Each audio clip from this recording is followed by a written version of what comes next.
Taekwondo has taught me a lot about Korean culture. I've even learned a little bit of Korean language, but it has also taught me discipline, rhythm, and control. It pushes you to reach your limits and then push through them. Hi, I'm Megan. I study at Auckland University. I am second year pharmacy and I do Taekwondo, Jeolkeundo and Haidonggamdo. So Taekwondo is one of the oldest forms of martial arts. It's derived from a Korean word, Tai meaning foot, Kwon meaning fist, and Do meaning the way of. So it means the way of the foot and the fist. My brother started first, and then my dad joined in Jeolkeundo first, actually, not Taekwondo. And once he had been practicing for Jeolkeundo a couple of years, he then decided to also take part in Taekwondo. So he now does both, along with my brother and me, who also do both. My sister's only just recently joined, especially because she wants to join the police, and so it's a good way for her to learn those new skills. And we all go together as a family, which is a great way to bond together, to help each other, learn new things. You get to push yourself harder and compete with each other as well. So there's a little bit of rivalry between the siblings, making sure that one of us does better than the other. But that in the end benefits all of us, because then we try harder at the same time.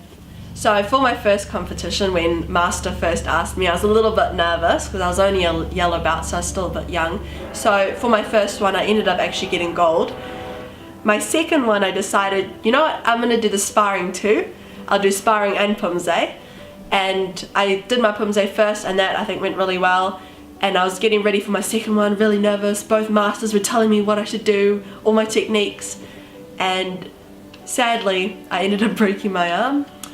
But it taught me a lot about what I was doing wrong and what I could fix. So I decided I'd wait off on the sparring for a bit longer and actually perfect my technique and be able to spar without having to think what kick to do next. So hopefully in the next competition I can try sparring again.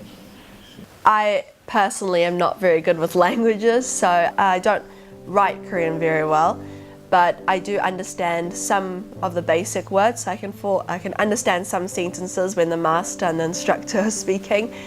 Majority, I just know Taekwondo, the Korean words related to Taekwondo.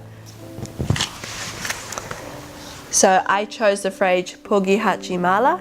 So pogi means to give up and hajimala means don't, so don't give up.